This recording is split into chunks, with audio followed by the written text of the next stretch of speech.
buzz about this fake news. You were the subject of a fake news story. Oh, yeah, what'd they say? I was running for president? No, I you voted. were running. No, what'd they say? You switched your support. I switched, from Hillary to Trump. yeah. What do you make of all the fake news and it affects If you don't read the newspaper, you're uninformed. If you do read it, you're misinformed. So what do you do? That's the great question. What is the long-term effect of too much information? Hey there, guys. Welcome to the channel. So I would guess that you guys have probably never seen this side of Denzel Washington. And really because Denzel, even though he is completely Hollywood royalty, probably one of the very, very best actors in history, one of the most well-respected at least. And even though Hollywood really is just pretty much, I'm going to say it, a disgusting Marxist Democrat mess these days, Denzel's always stayed out of the mix, always stayed away from that stuff, almost like an old school actor. All about the art, all about the audience enjoying his work. And he seems to be pretty much the last one who really recognizes that the paying customers are not there for a political lashing, man. They are not there for a lecture. They are there to enjoy themselves, which is pretty refreshing when you think about it. So I found an older interview with him, and it's a guy named Nicholas Balassi. And he tried to corner him, man. For whatever reason, he thought it was a good idea to try and pin him down on politics. And it was based on some bogus tabloid story at the time. And Denzel absolutely crushed this poor guy. And honestly, his answer, I wish that everybody in Hollywood and everybody in the media thought exactly like this. Mr. Washington, you're here in D.C. during an interesting time with the transition in the White House. Just wondering who you wound up supporting in the election and why. Go ahead now. Fences. How about this? I don't know if you saw it. There's a fake news story going around. It got thousands of shares online. You saw that. And I just thought you might want to clear it up because people are confused. There's a few words that start with F and end with K, but that one ends with E, but it starts with F. Yeah, but just too vague. You got to be specific right now. F, K, and E. What was the question? Well, that was a question. Who you wound up supporting in the election, presidential election? None of your business. None of my business? None of your business. Well, I'm only asking because the story was online, but that's okay. Yeah. So the guy has got a great smile, always looks happy, always seems respectful. I don't know what this reporter was even thinking. And where do these people get off thinking that they can ask something like that? You know, just treating them like they're just the hired help, like they're just some sort of jester there to amuse us and do as we please. I don't know. But here's what he's talking about, by the way. There was a goofy internet tabloid story that said that Denzel was no longer a moderate, that he was all the way MAGA and wanted to defeat the Democrats and defeat Hillary Clinton because the Democrats were racist or something like that. I don't know. Anyway, it was all lies. It was not a real story, not a real quote, not a real thing. And it was literally back in 2016. This is like the beginning of fake news, which of course the left still says is not a real issue or even a real thing.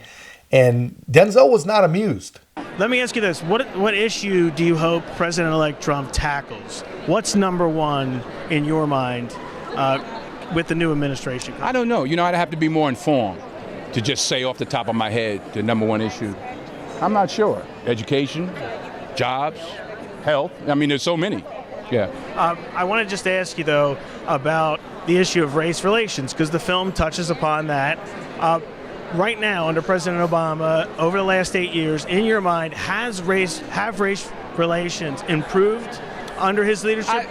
Race relationships have to do with race relationships. You're white or whatever you are. I'm black or whatever I am. We're standing here talking now. That's how we get things done. You can't legislate love. The President of the United States can't legislate us into liking each other. We have to step forward and ask questions about each other and engage. There's no law that says, oh, because I'm president, you all got to get along now. So it's up to us. How true is that, man? This is an eloquent and intelligent guy. And that line, I think that line's going to stick with you. And it is up to us. To the guy's question, though, Obama definitely could have done a better job, not with probably legislation. I guess you can't legislate love, just like he's saying. But he could have done a better job with leadership. I would have appreciated if he, decided maybe not to start a war on police. That would probably have been good. But that said, not to get into the weeds on that, Denzel is right. You cannot legislate love. But just listen to this reporter, man. The guy is not hearing a word that's being said. He's already got his hot button questions planned out. And the guy, I mean, it's clear. He's not even hiding it. He's got an agenda. He wants to hammer Denzel down on politics, on race, on Black Lives Matter, on all of it. But I don't think he's smart enough to get it done. And there's been so many protests in America, especially during the election. Black Lives Matter movement, for example, and those issues. Has that movement in particular, the Black Lives Matter movement, helped race relations or not in America? Well, listen, we live in America, and in America we have the freedom to express ourselves.